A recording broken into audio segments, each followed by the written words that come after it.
अथ श्री गजेन्द्र मोक्ष स्तोत्र पाठः। श्रीशुक उवाच।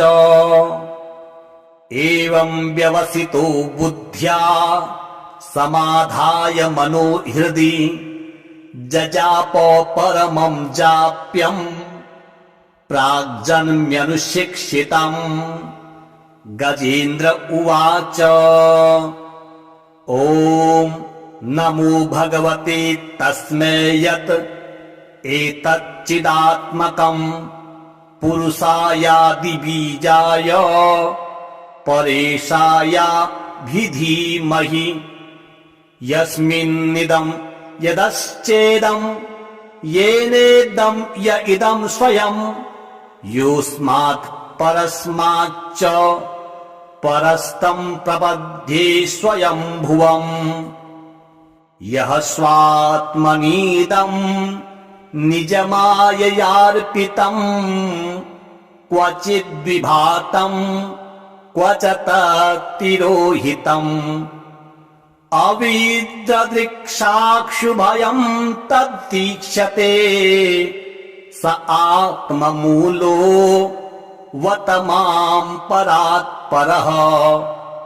कालेन पञ्चत्वमितेषु कृत्स्नसो लोकेषु पालेषु च सर्वहेतुषु तमस्तदासीद् गहनं गभीरम्।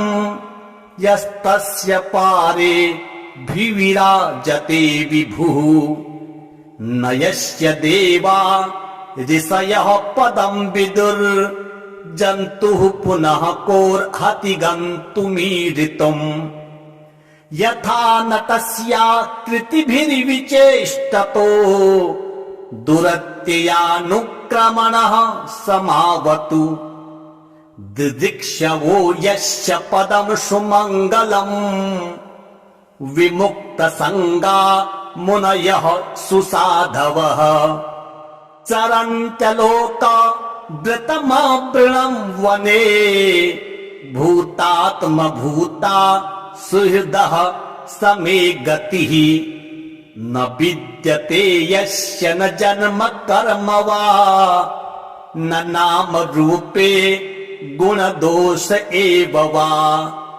तथापि लोकाप्ययसम्भवाय यः स्वमायया तान्यनुकालमृच्छति तस्मै नमः परेशाय ब्रह्मणे अनन्तसत्तये।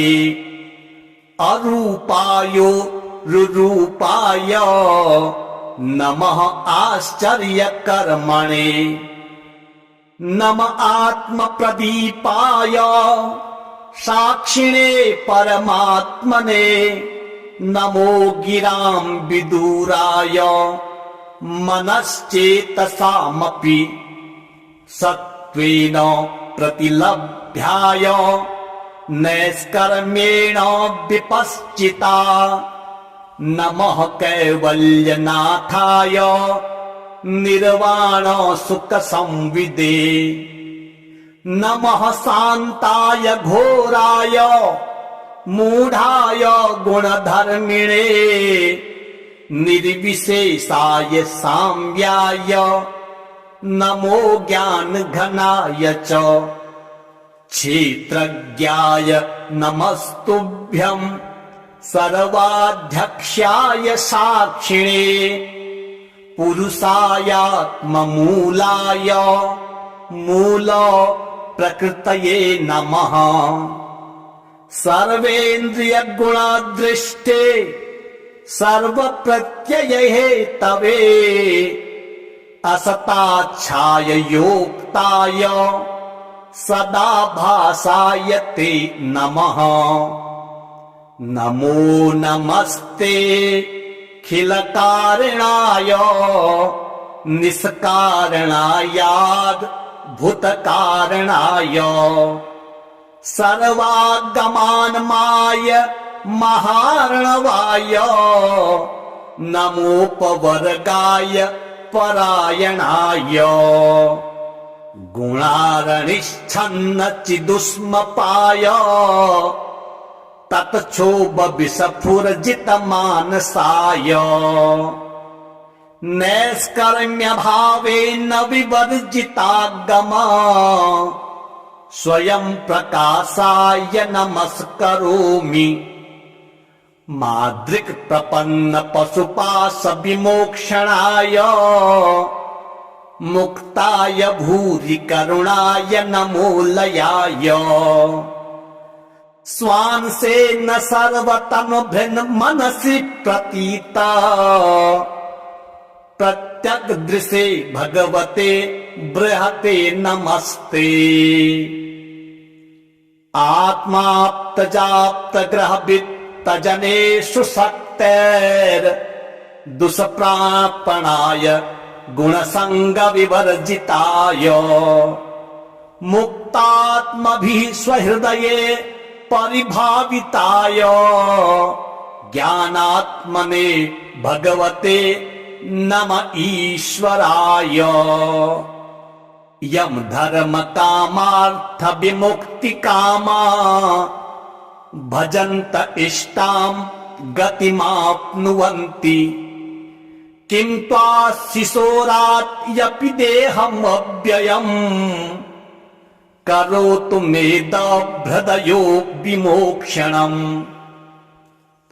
एकान्तिनो यश्च न कञ्चनार्थ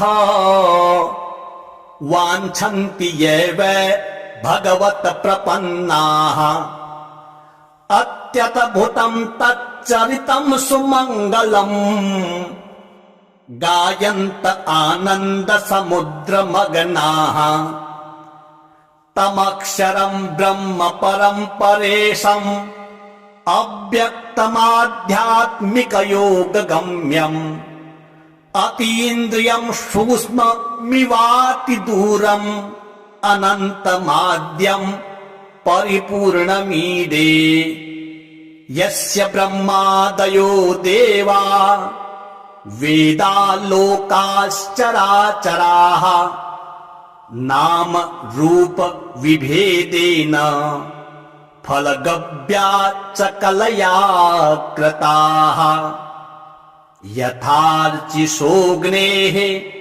सवितुर्गभस्तयो निर्यान्ति संयान्त्यसकृत्स्वरोचिषः तथा यतोऽयं गुणसम्प्रवाहो बुद्धिर्मनः खानि शरीरसर्गाः स वै न देवा सुरमर्त्यतिर्यणम् न स्त्री न षण्डो न पुमान् न जन्तुः नायं गुणः कर्म न सन्न चासन् निषेधशेषो जयतादशेषः जिजीविषेणाहमिहामुया किम् अन्तर्बहिश्चावृतये भयोन्या इच्छामि कालेन यस्य विलप्य तस्यात्मलोकावरणस्य मोक्ष्यम् सोऽहं विश्वसृजं विश्वम्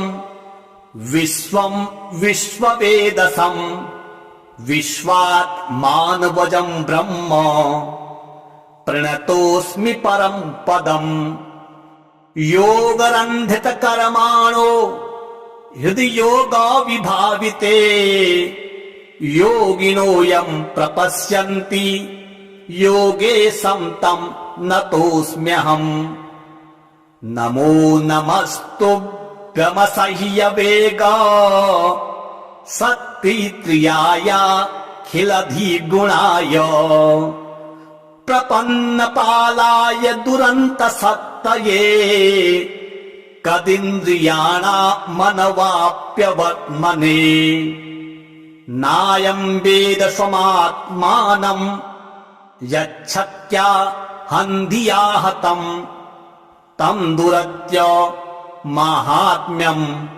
भगवन्तमितोऽस्म्यहम्। श्रीशुक उवाच एवं व्यवसितो बुद्ध्या समाधाय मनो हृदि जजाप परमं जाप्यं प्राग्जन्म्यनुशिक्षितम्।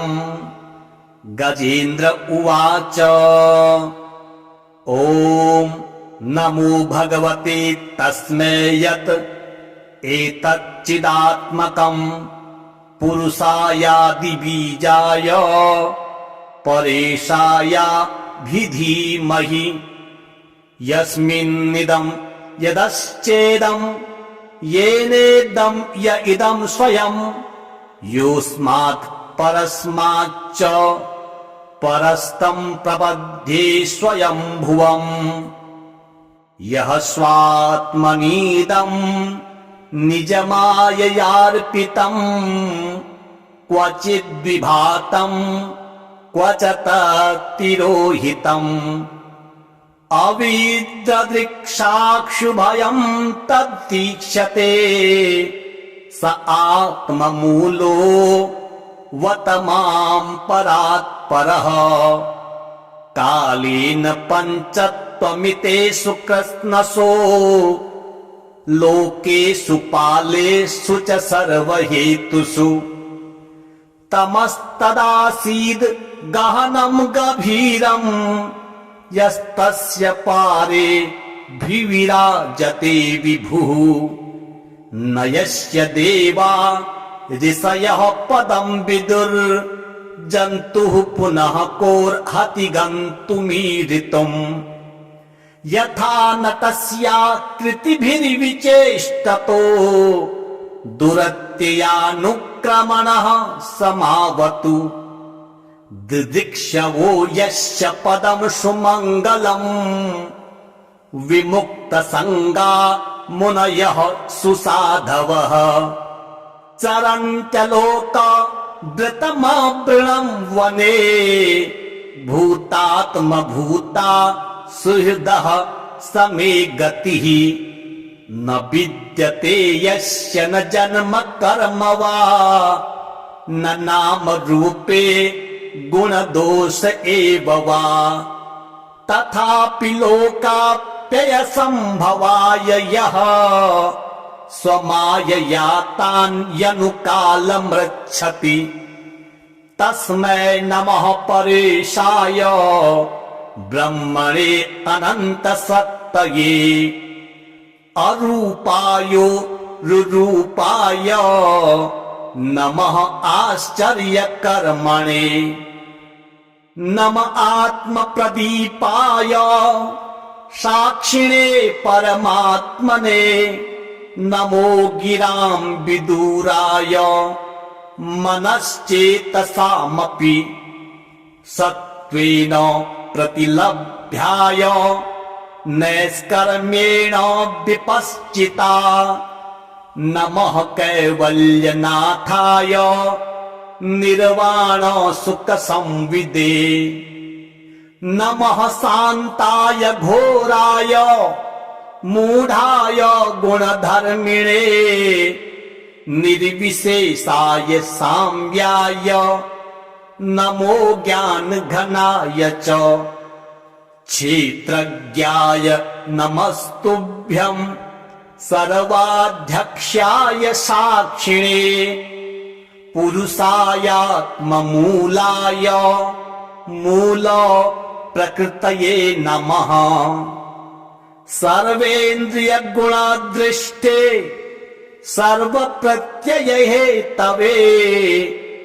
असताच्छाय योक्ताय सदा भासाय ते नमः।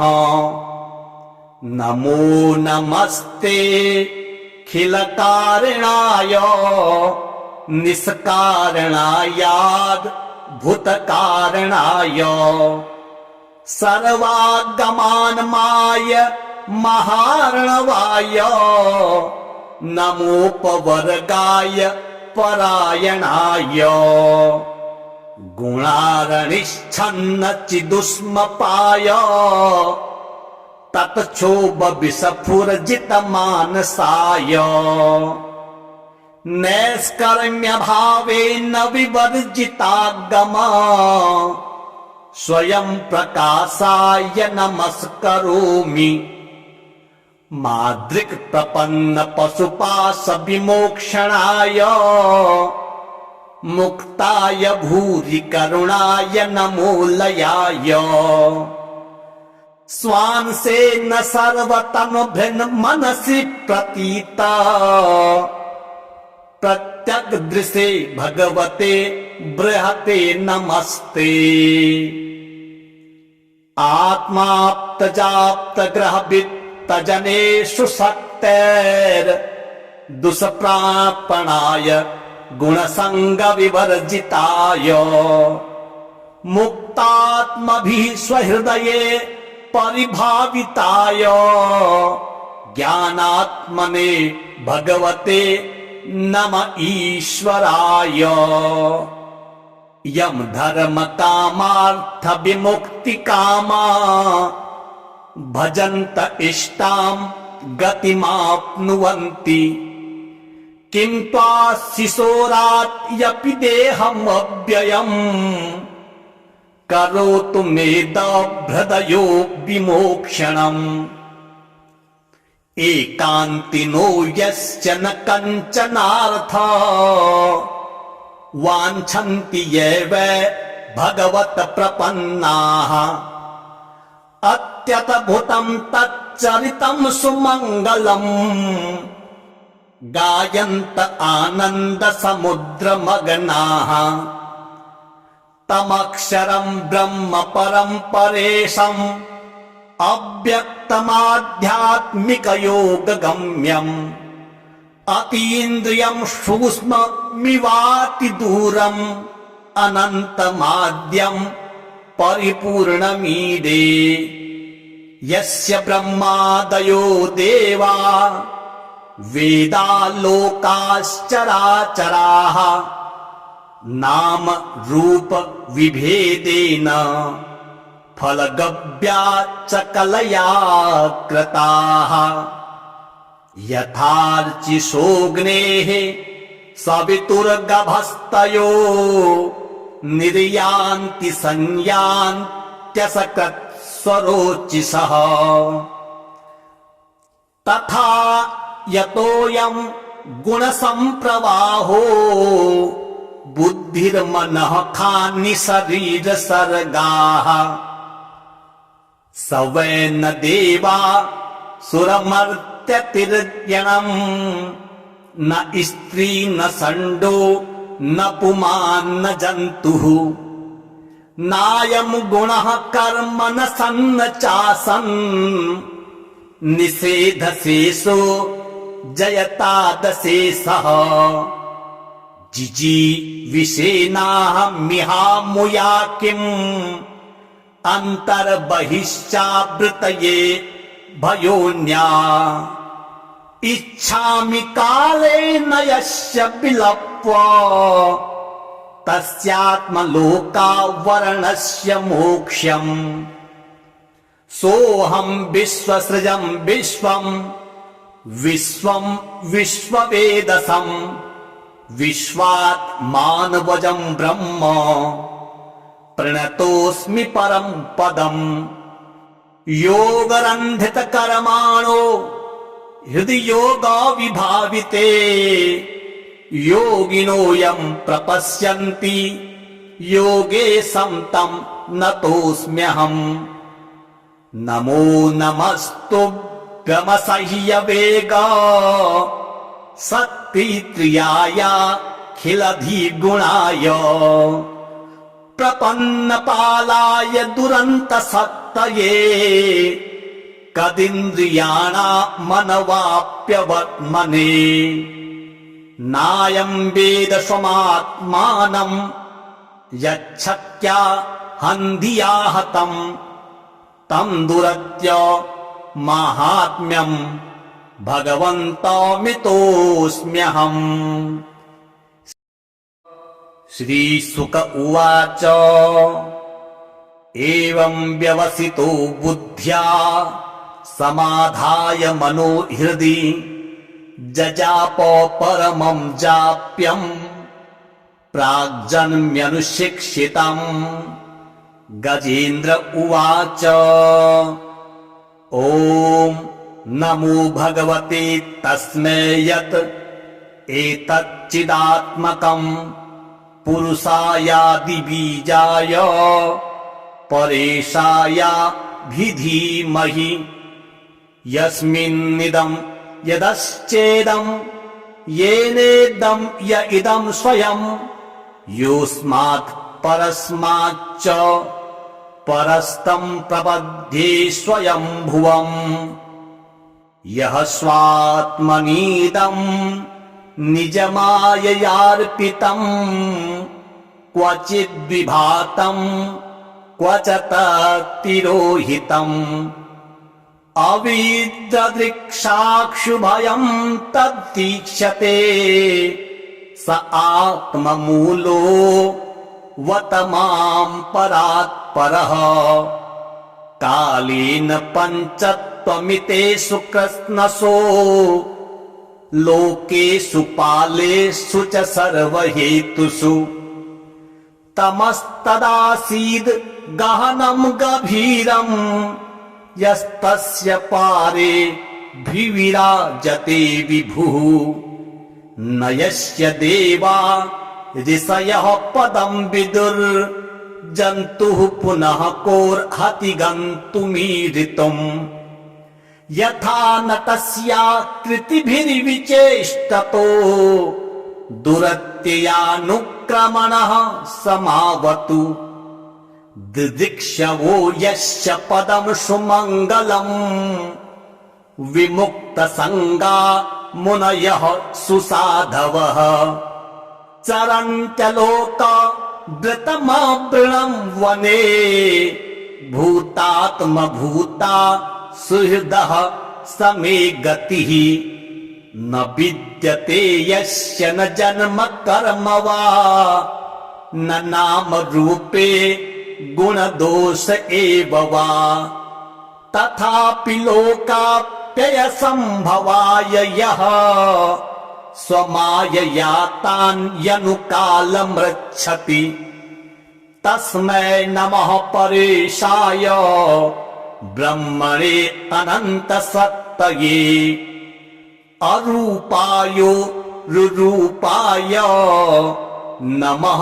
आश्चर्यकर्मणे नम आत्मप्रदीपाय साक्षिणे परमात्मने नमो गिरां विदुराय मनश्चेतसामपि सत्त्वेन प्रतिलभ्याय नैष्कर्म्येण विपश्चिता नमः कैवल्यनाथाय निर्वाण सुख संविदे नमः शान्ताय घोराय मूढाय गुणधर्मिणे निर्विशेषाय साम्याय नमो ज्ञानघनाय च क्षेत्रज्ञाय नमस्तुभ्यं सर्वाध्यक्षाय साक्षिणे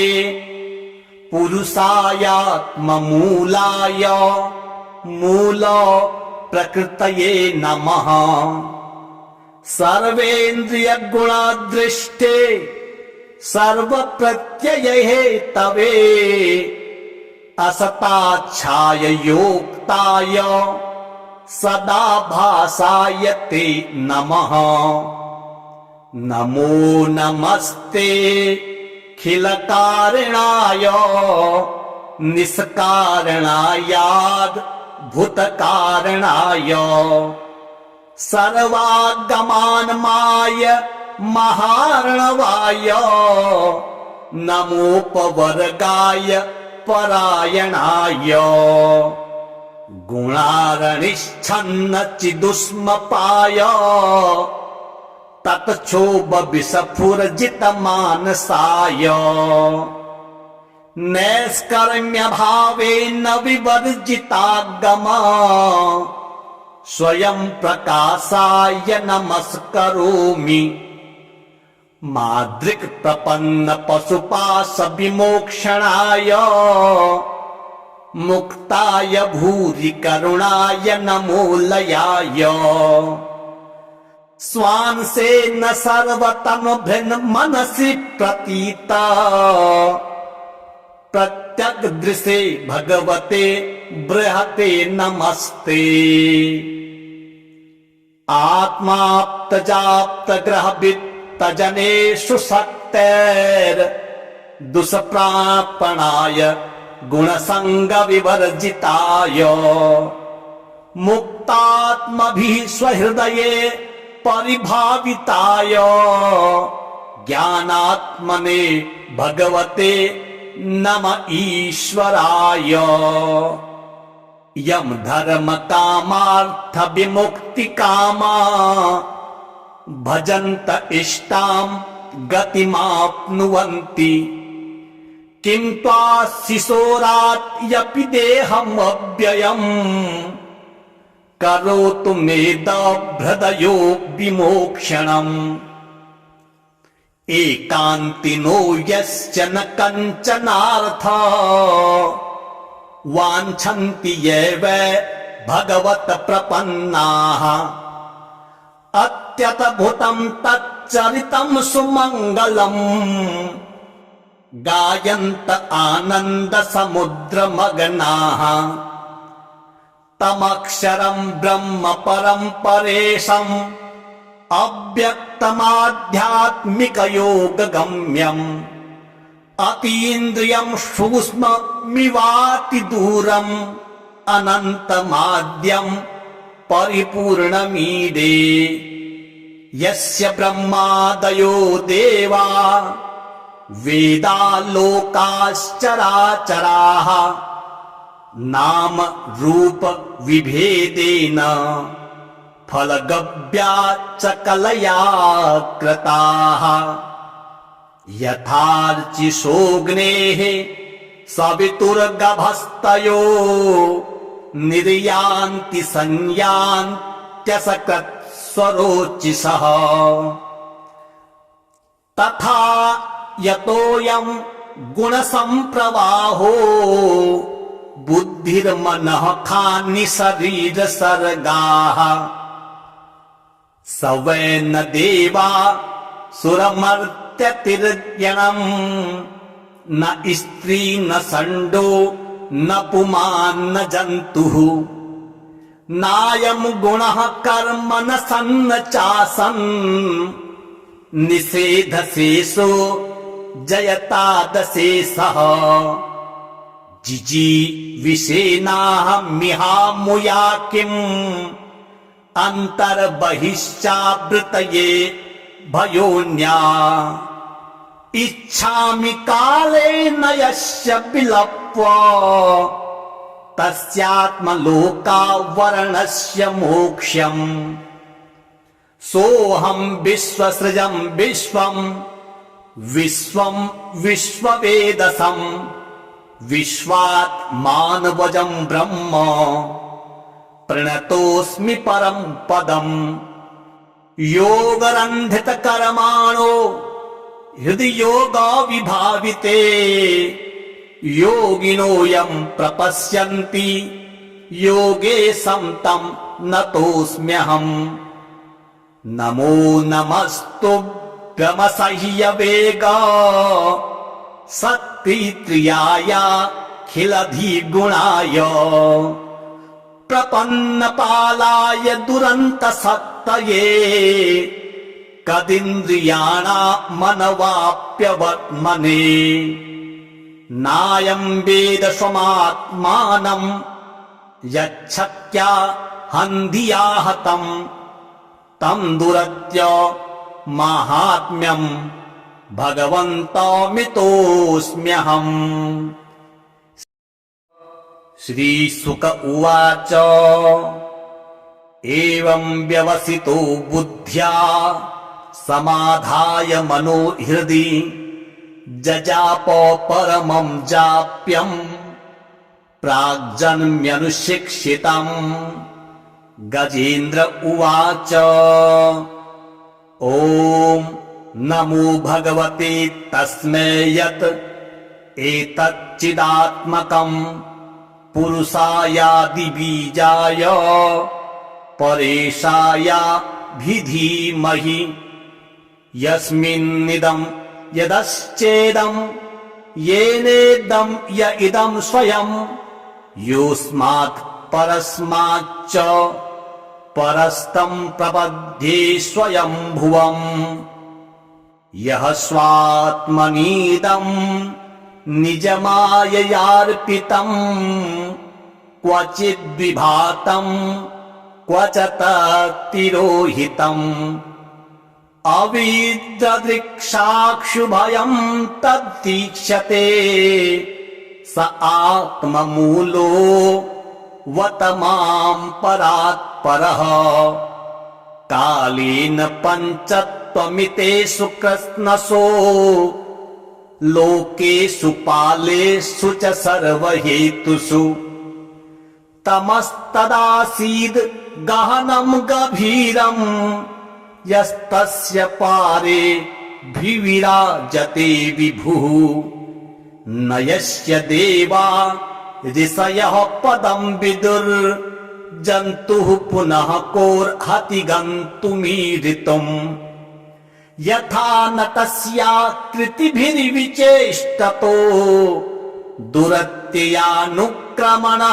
समावतु दिदिक्षवो यस्य पदं सुमङ्गलम् विमुक्तसङ्गा मुनयः सुसाधवः चरन्त्यलोकवृतमावृणं वने भूतात्मभूता सुहृदः समे गतिः न विद्यते यस्य न जन्म कर्म वा न नाम रूपे गुणदोष एव वा तथापि लोकाप्ययसम्भवाय यः स्वमायया तान्यनुकालमृच्छति तस्मै नमः परेशाय ब्रह्मणे अनन्तसत्तये अरूपायो रुरूपाय नमः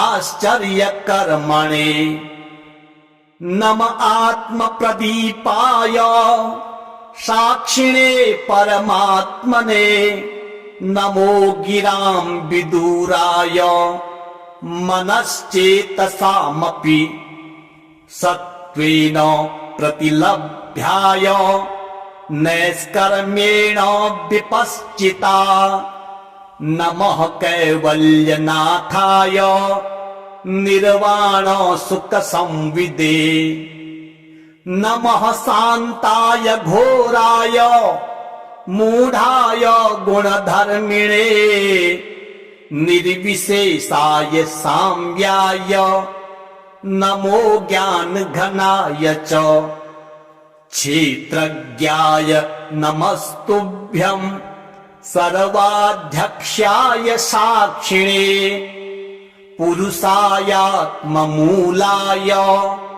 मूल प्रकृतये नमः सर्वेन्द्रियगुणदृष्टे सर्वप्रत्यये तवे असताच्छाय योक्ताय सदा भासाय ते नमः नमो नमस्ते खिलकारणाय निष्कारणायाद् भूतकारणाय सर्वागमानमाय महार्णवाय नमोपवर्गाय परायणाय गुणारणिच्छन्न चिदुष्मपाय तत्क्षोभविस्फुरजितमानसाय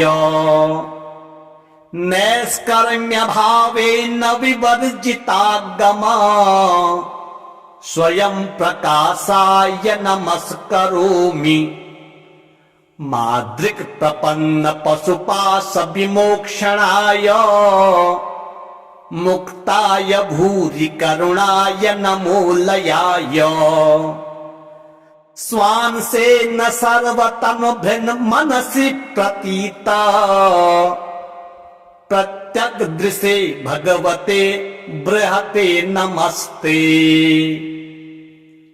आत्माप्तजाप्तग्रहवित्तजनेषु शक्तेर् दुष्प्रापणाय गुणसङ्गविवर्जिताय मुक्तात्मभिः स्वहृदये परिभाविताय ज्ञानात्मने भगवते नम ईश्वराय। यम धर्म कामार्थ विमुक्ति कामा भजन्त इष्टां गतिमाप्नुवन्ति किं त्वा शिशोरात् यपि देहम् अव्ययम् करोतु मेदभृदयो विमोक्षणम्। एकान्तिनो यस्य न कञ्चनार्थ वाञ्छन्ति ये वै भगवत प्रपन्नाः अत्यद्भुतं तच्चरितं सुमङ्गलम् गायन्त आनन्द समुद्रमग्नाः तमक्षरं ब्रह्म परं परेशम् अव्यक्तमाध्यात्मिकयोगगम्यम् अतीन्द्रियं सूक्ष्ममिवाति दूरम् अनन्तमाद्यं परिपूर्णमीडे। यस्य ब्रह्मादयो देवा वेदालोकाश्चराचराः नाम रूप विभेदेन फलगव्या च कलया कृताः। यथार्चिषोऽग्नेः सवितुर्गभस्तयो निर्यान्ति संयान्त्यसकृत्स्वरोचिषः तथा यतोऽयं गुणसम्प्रवाहो बुद्धिर्मनः खानि शरीरसर्गाः स वै न देवा सुरमर्त्यतिर्यणम् न स्त्री न षण्डो न पुमान् न जन्तुः नायं गुणः कर्म न सन्न चासन् निषेधशेषो जयतादशेषः जिजीविषेनाहमिहामुया किम् अन्तर्बहिश्चावृतये भयोन्या इच्छामि कालेन यस्य विलप्य तस्यात्मलोकावरणस्य मोक्ष्यम्। सोऽहं विश्वसृजं विश्वं विश्वं विश्ववेदसम् विश्वात्मानवजं ब्रह्म प्रणतोऽस्मि परं पदम्। योगरन्धितकर्माणो हृदि योगविभाविते योगिनो यं प्रपश्यन्ति योगे तं नतोऽस्म्यहम्। नमो नमस्तुभ्यमसह्यवेग शक्तिप्रियायाखिलधिगुणाय प्रपन्नपालाय दुरन्तसत्तये कदिन्द्रियाणामनवाप्यवर्त्मने। नायं वेद स्वमात्मानं यच्छक्त्या हन्धिया हतं तं दुरत्य माहात्म्यं भगवन्तमितोऽस्म्यहम्। श्रीशुक उवाच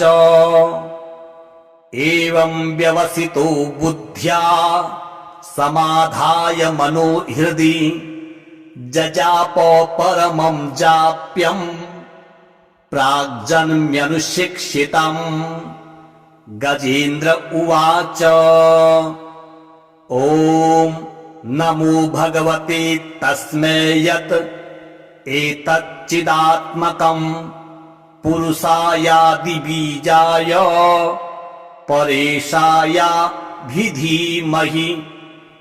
यस्मिन्निदं यदश्चेदं येनेदं य इदं स्वयं योऽस्मात् परस्माच्च परस्तं प्रपद्ये स्वयं भुवम् यः स्वात्मनीदं निजमाययार्पितम् क्वचिद्विभातम् क्व च तत्तिरोहितम् अविद्रदृक्षाक्षुभयम् तद्दीक्ष्यते स आत्ममूलो वतमां परात्परः कालेन पञ्चत्वमितेषु कृत्स्नसो लोकेषु पालेषु च सर्वहेतुषु तमस्तदासीद् गहनं गभीरम् यस्तस्य पारे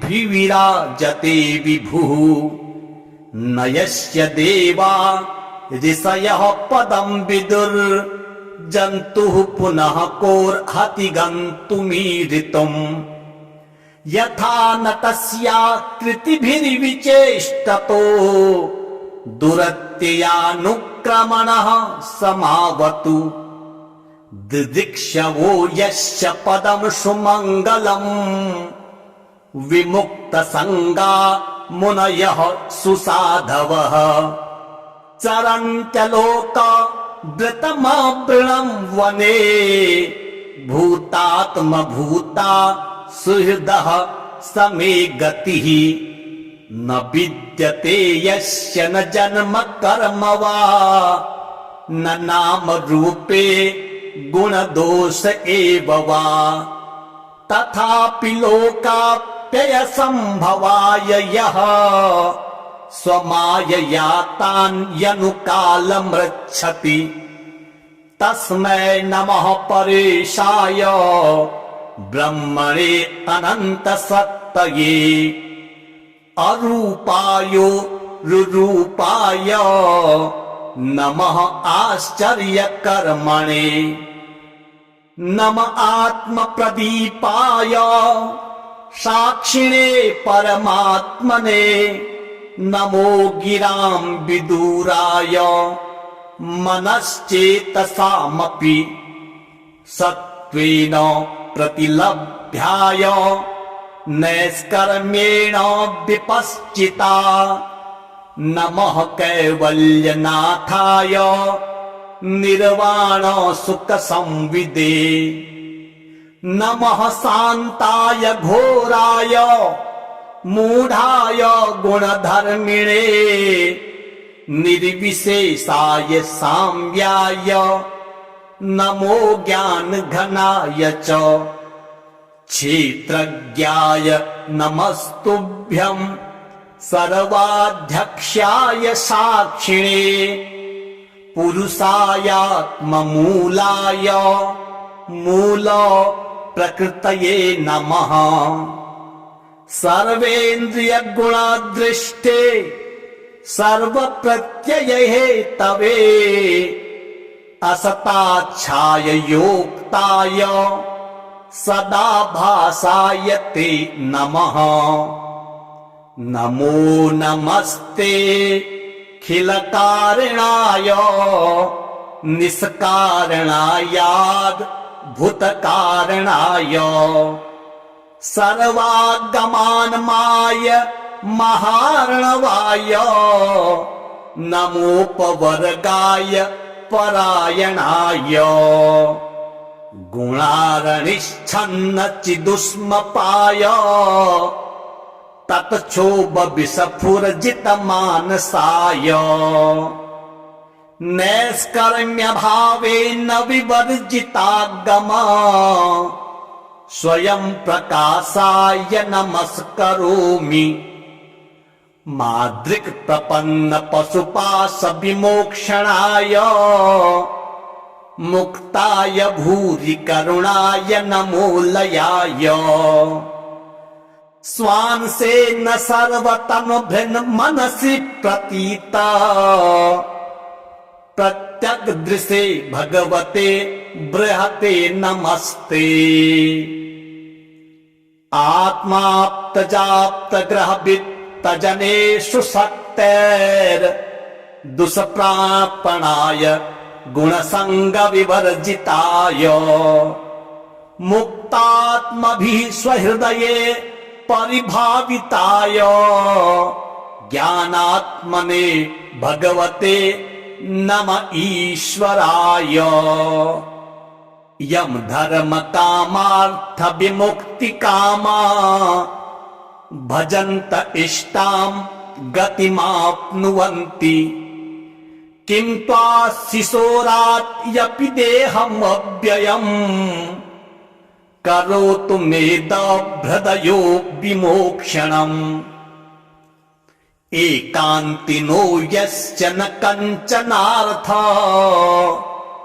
वाञ्छन्ति ये वै भगवत प्रपन्नाः अत्यद्भुतं तच्चरितं सुमङ्गलम् गायन्त आनन्द समुद्रमग्नाः तमक्षरं ब्रह्म परं परेशम् अव्यक्तमाध्यात्मिकयोगगम्यम् अतीन्द्रियं सूक्ष्ममिवाति दूरम् अनन्तमाद्यं परिपूर्णमीडे यस्य ब्रह्मादयो देवा वेदालोकाश्चराचराः नाम रूप विभेदेन फलगव्याच्च कलया कृताः यथार्चिषोऽग्नेः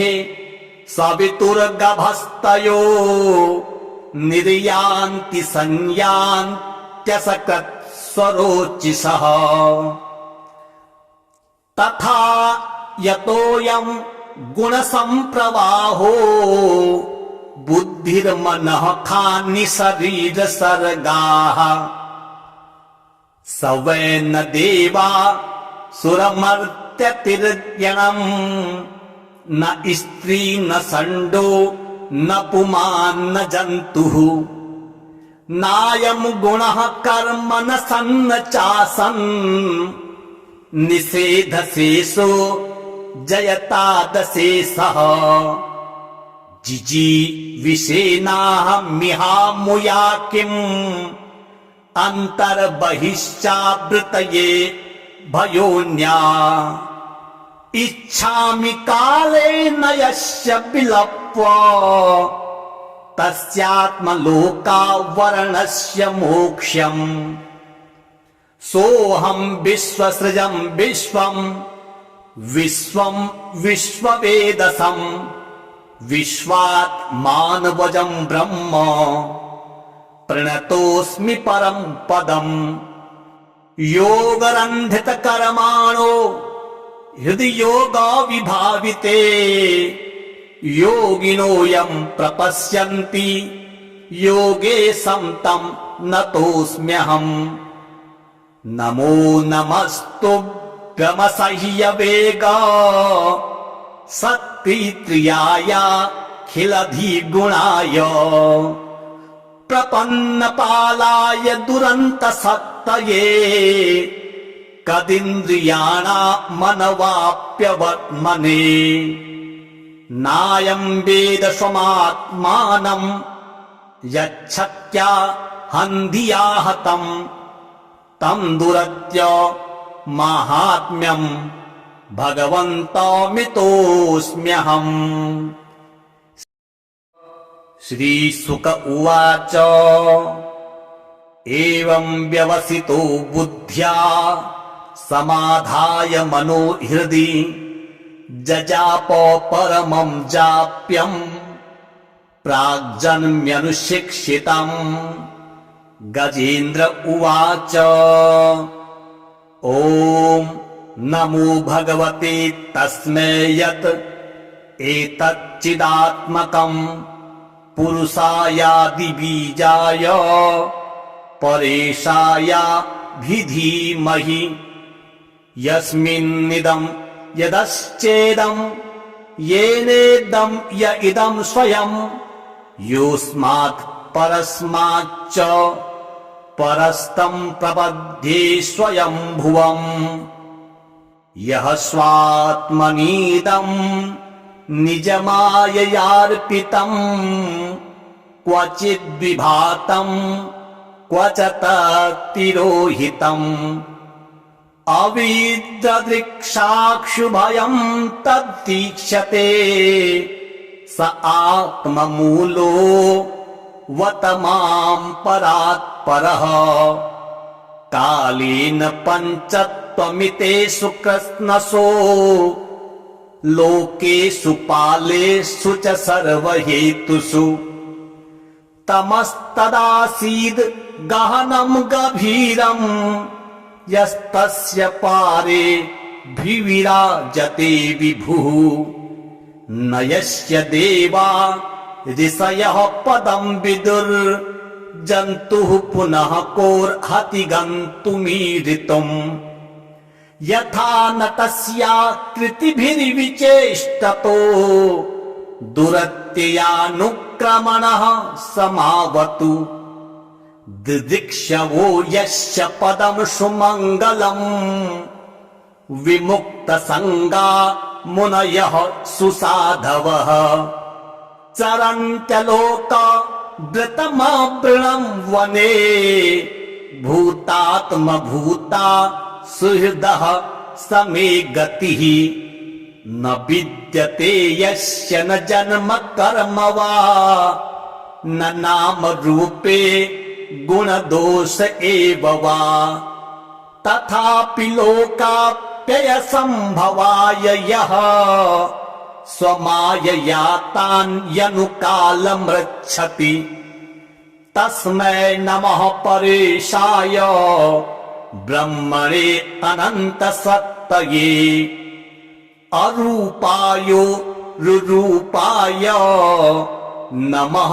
आश्चर्यकर्मणे नमः आत्मप्रदीपाय साक्षिणे परमात्मने नमो गिरां विदुराय मनश्चेतसामपि सत्त्वेन प्रतिलभ्याय नैष्कर्म्येण विपश्चिता नमः कैवल्यनाथाय निर्वाण सुख संविदे नमः शान्ताय घोराय मूढाय गुणधर्मिणे निर्विशेषाय साम्याय नमो ज्ञानघनाय च क्षेत्रज्ञाय नमस्तुभ्यं सर्वाध्यक्षाय साक्षिणे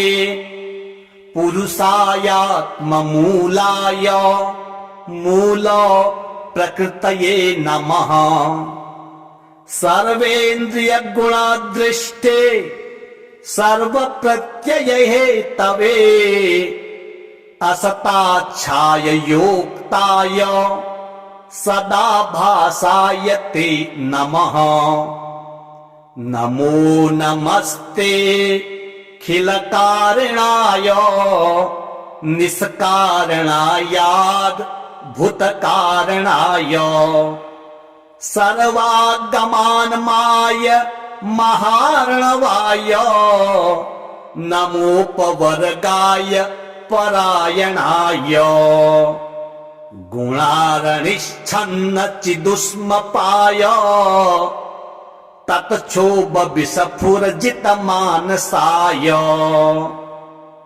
नैष्कर्म्यभावेन विवर्जितागमा स्वयं प्रकाशाय नमस्करोमि मादृक् प्रपन्न पशुपाश विमोक्षणाय मुक्ताय भूरि करुणाय नमो लयाय स्वांसेन सर्वतनुभृन् मनसि प्रतीता प्रत्यग्दृशे भगवते बृहते नमस्ते आत्माप्तजाप्तग्रहवित्तजनेषु शक्तेर् दुष्प्रापणाय गुणसङ्गविवर्जिताय मुक्तात्मभिः स्वहृदये परिभाविताय ज्ञानात्मने भगवते नम ईश्वराय। यम धर्म कामार्थ विमुक्ति कामा भजन्त इष्टां गतिमाप्नुवन्ति। किं त्वा शिशोरात् यपि देहम् अव्ययम् करोतु मेदभृदयो विमोक्षणम्। एकान्तिनो यस्य न कञ्चनार्थ वाञ्छन्ति ये वै भगवत प्रपन्नाः। अत्यद्भुतं तच्चरितं सुमङ्गलम् गायन्त आनन्द समुद्रमग्नाः। तमक्षरं ब्रह्म परं परेशम् अव्यक्तमाध्यात्मिकयोगगम्यम्। अतीन्द्रियं सूक्ष्ममिवाति दूरम् अनन्तमाद्यं परिपूर्णमीडे। यस्य ब्रह्मादयो देवा वेदालोकाश्चराचराः नाम रूप विभेदेन फलगव्याच्च कलया कृताः। यथार्चिषोऽग्नेः सवितुर्गभस्तयो निर्यान्ति संयान्त्यसकृत्स्वरोचिषः। तथा यतोऽयं गुणसम्प्रवाहो बुद्धिर्मनः खानि शरीरसर्गाः। स वै न देवा सुरमर्त्यतिर्यणम् न स्त्री न षण्डो न पुमान् न जन्तुः। नायं गुणः कर्म न सन्न चासन् निषेधशेषो जयतादशेषः। जिजीविषेनाहमिहामुया किम् अन्तर्बहिश्चावृतये भयोन्या। इच्छामि कालेन यस्य विलप्य तस्यात्मलोकावरणस्य मोक्ष्यम्। सोऽहं विश्वसृजं विश्वं विश्वं विश्ववेदसं विश्वात्मानवजं ब्रह्म प्रणतोऽस्मि परं पदम्। योगरन्धितकर्माणो हृदि योगविभाविते योगिनो यं प्रपश्यन्ति योगे तं नतोऽस्म्यहम्। नमो नमस्तुभ्यमसह्यवेग सत्क्रियायाखिलधिगुणाय प्रपन्नपालाय दुरन्तसत्तये कदिन्द्रियाणामनवाप्यवर्त्मने। नायं वेद स्वमात्मानं यच्छक्या हन्धिया हतम् तं दुरत्य माहात्म्यं भगवन्तमितोऽस्म्यहम्।